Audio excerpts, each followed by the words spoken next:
Donc Fahima, quel est ton ressenti pour aujourd'hui? Un ressenti, c'est plutôt un bilan. Un bilan, en fait, on a essayé de faire avec, de faire avec les collectifs, avec des gens qui viennent de partout, et qui avaient à partir d'un texte qui disait qu'on clivait radicalement avec le PS et qu'on faisait un bilan négatif des politiques depuis 30 ans.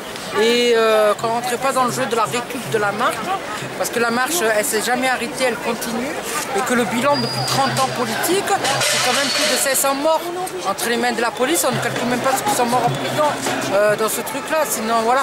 Donc là, le bilan, il est clair, net et précis. Donc les familles, aujourd'hui, ça avait été acté qu'on rendait visible le constat dramatique des crimes policiers dans cette manif, pour dire que 30 ans après ça n'a pas changé. Il ne faut pas oublier que 30 ans, il y a 30 ans, s'il y a eu 100 000 personnes, ça a été suite, la marche déjà ça a été suite à des violences et crimes policiers.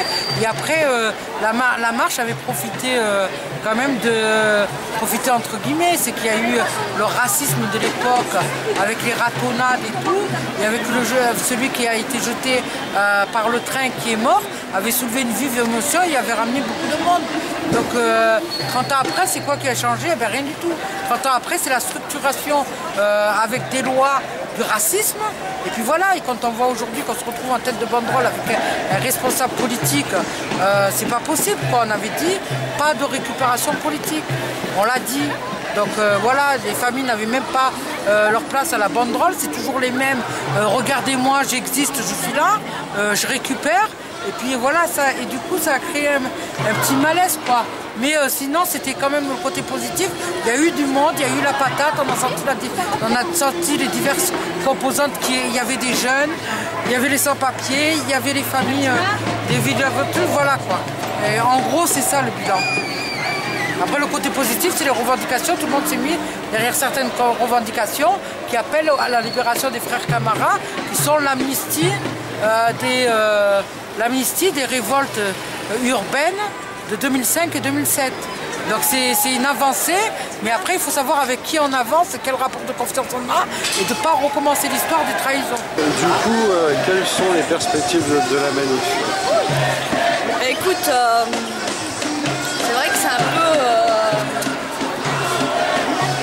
on a fait appel aux familles, on a fait appel aux collectifs, et c'est vrai que le bilan il est un petit peu mitigé, dans le sens où c'est vrai que ces violences policières, on a le sentiment qu'on n'a pas envie d'en parler et qu'on a envie de mettre ça de côté, et malheureusement ça existe tous les jours. Tous les jours des jeunes se font tuer par des policiers, des jeunes et des moins jeunes, des jeunes issus des personnes issues des quartiers populaires et de l'immigration, et malheureusement personne n'en parle.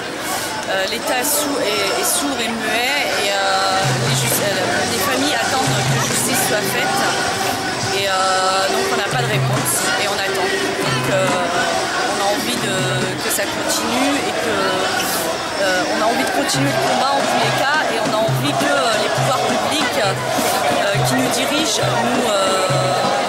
nous rendent des comptes, et que justice fasse son travail, et qu'elle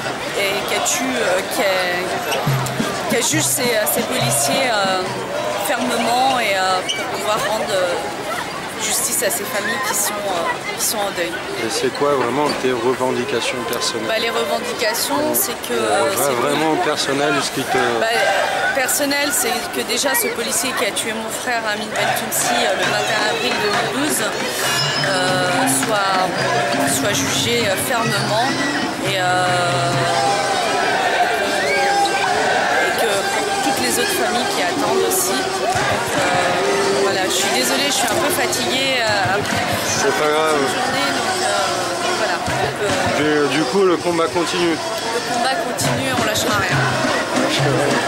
Donc, qu'est-ce que tu en as pensé aujourd'hui de la manifestation?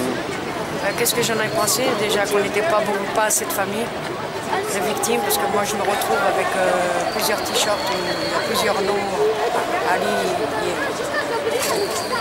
il y a plusieurs personnes qui sont mortes assassinées par les matons, dont mon frère Zamani. Le 8 février 2000, il a été assassiné par les matons au mitard. Et il n'est pas le seul, parce qu'il y a Farid Lamouchi, c'est pareil. Il est mort entre la garde à vue de Givors et entre la garde à vue et la prison. Le jeudi, il est rentré en garde à vue. Le vendredi, il était mis à la maison d'arrêt de Corba, là. Et le dimanche, ils ont annoncé la mort de Farid, quoi, la famille. Et il y a plusieurs... pour moi, il y a des crimes organisés qui sont dans les... c'est un crime organisé, parce que c'est pas le seul, c'est pas le premier, ça sera pas le dernier. Et on attend que justice soit faite. Et c'est quoi du coup tes revendications personnelles, ce qui te tient à cœur? Ce qui me tient à cœur, ça serait que la justice soit faite et puis qu'ils soient condamnés. Tous ceux toutes les familles comme moi qui ont été victimes, qui ont perdu un frère, un père ou une sœur dans les prisons, et puis de crimes de bavure policière, comme pour beaucoup, comme je dis, je ressors toujours le cas de Farid Lamouchi, parce que lui, il s'est interpellé par la BAC, il se fait ramasser, et ça se passe entre la garde à vue et la prison. Ça nous laisse, toutes ces familles-là, elles restent sans aucune justice, et on est toujours en attente des procès, et puis c'est long pour nous. C'est long, et on attend qu'ils soient condamnés, c'est tout, et que justice soit faite. Et c'est quoi du coup, qu'est-ce que tu vas faire pour continuer ton combat personnel?